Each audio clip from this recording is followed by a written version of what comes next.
Hi, my name is Brian Stephen Adams from the Knightime Project. Welcome to my channel and welcome to this deep dive video series on creating hybrid orchestral music using musical analysis and templates to help overcome writer's block. This is season 1, episode 11, and in this episode we'll be discussing the importance of listening to your track in different environments in order to check compositional balance. We'll be making some edits across the entire track, and then we'll also be having a word from my future self. So without further ado, let's jump into the video.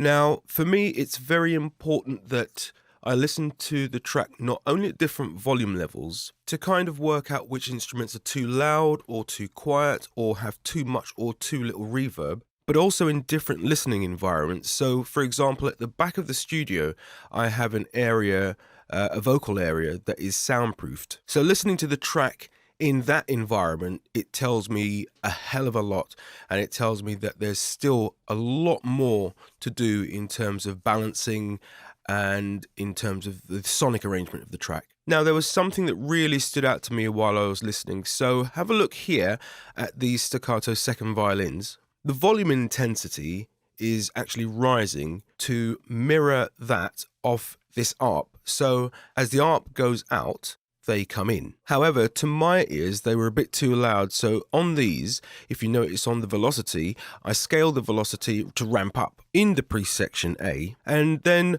when it gets to section A fully here, then it will be at its loudest part. So that's one thing that I did. Also, this song doesn't have a snare, and I know I'm going to need to add something towards the end to add emphasis to the percussion. But for the time being, what I did is I copied over this doll part to over here. And then I kind of like have it just having these hits, just making these emphasis hits here.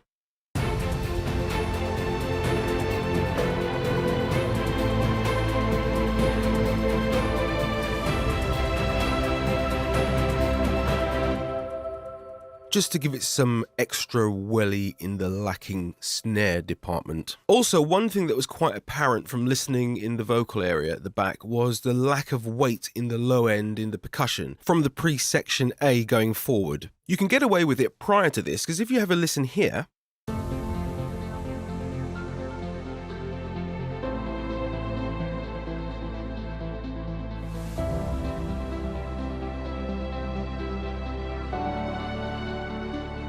that Easter Island hit by itself sounds fine, but definitely needs more weight. We definitely need more weight in the low end percussion moving forward. So let's have a hunt for a kick. This is Vengeance Electro Essentials Volume 1. It's another library that I go to quite often. It's quite a versatile library, so yeah, when you find something and it works, it works.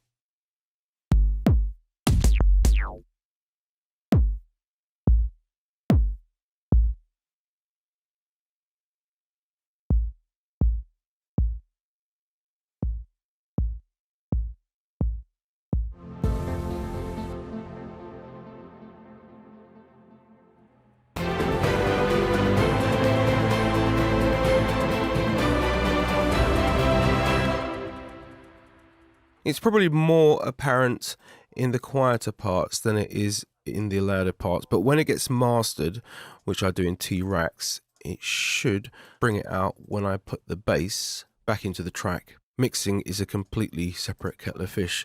When I put my tracks together, I EQ in anticipation of mastering outside Studio One. It's just the way that I've always worked. So mastering is always outside. I never do it inside the DAW, regardless of whether I was using Logic when it was on PC, and then Cakewalk Sonar before they went down the Swanee. Okay, I'll leave that for now. So this end part here, what I actually ended up doing was extending out the end part of the choir to their final ending chord.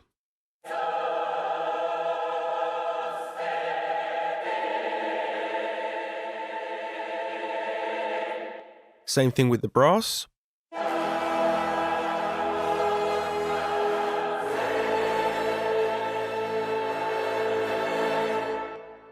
And then finally, exactly the same thing with the string ensemble.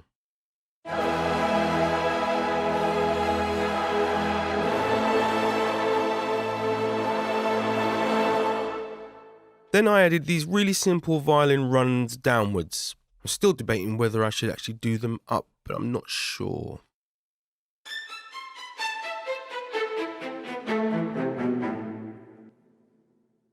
And then everything so far sounds like this.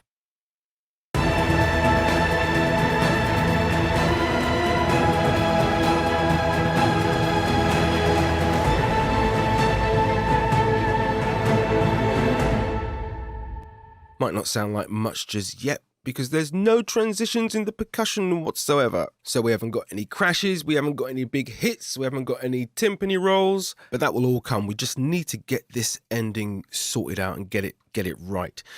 So, okay, right, let's have a look at these strings.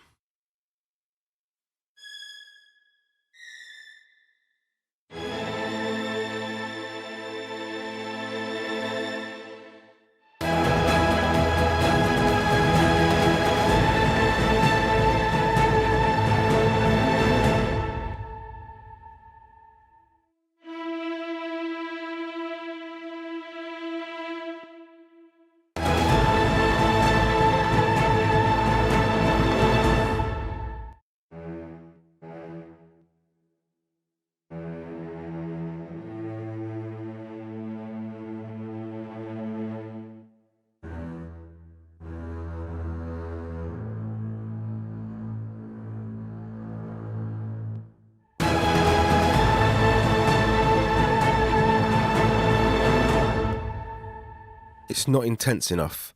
In terms of the down and up, it needs to be more exaggerated, because when you listen to this, you can't actually hear it. I'm going to take it quite extreme just to see.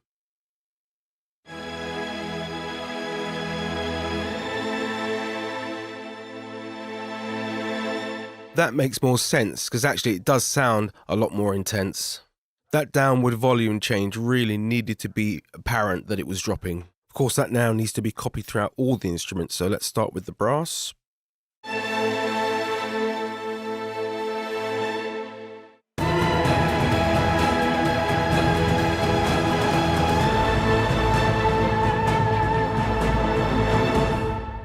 Hello, it's Brian from the future here. Just wanted to very quickly interject before the next part goes on. One thing that I completely forgot to mention was the change that I made in the 12 horn.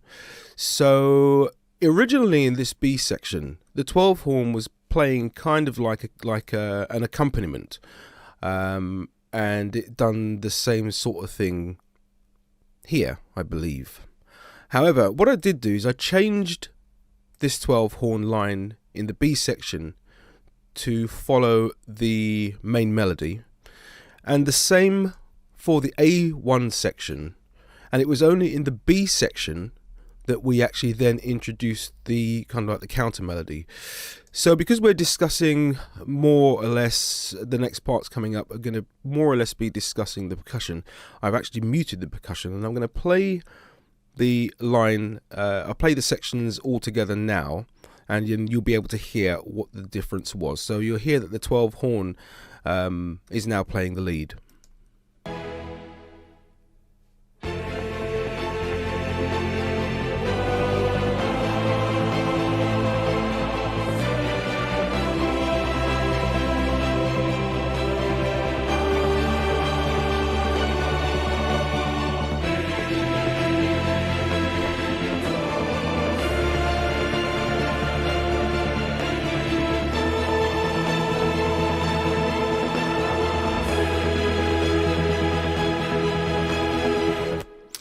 And then it does more or less the same sort of thing. It kind of it's to keep a consistency and a familiarity in the track that we brought the lead back in again, and again it's copying what Clara is doing, and then it goes into the counter melody.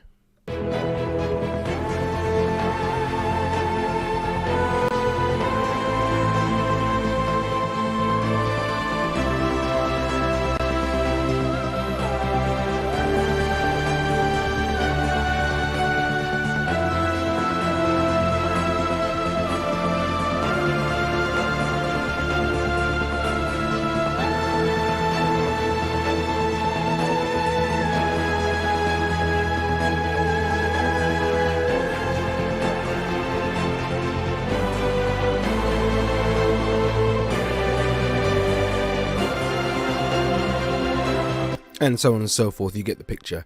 So yeah, I thought I'd drop in. The problem with me is that I tend to sneak in here, and I was sneaking in here and doing stuff, like I might have mentioned it before, behind the scenes, and as such I would make changes and completely forget that I'd actually changed it. But when I was looking at the video, I didn't show this part, so there you go. Okay, back to the walkthrough. So to add a bit of variety and variation, I decided to mute the monster low brass and trombones in this section here, then bring only the bones back in the A section V1, but then to have all the brass back in the B section V1.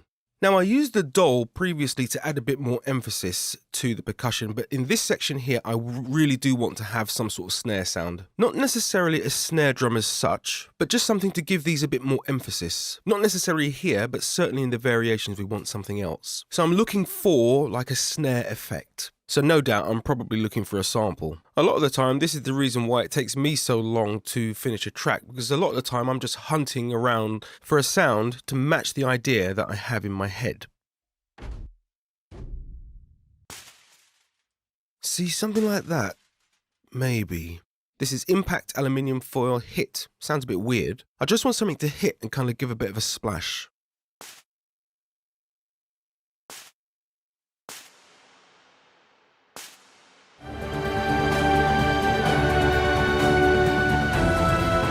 I don't like the sound of it. I really don't like the sound of it at all.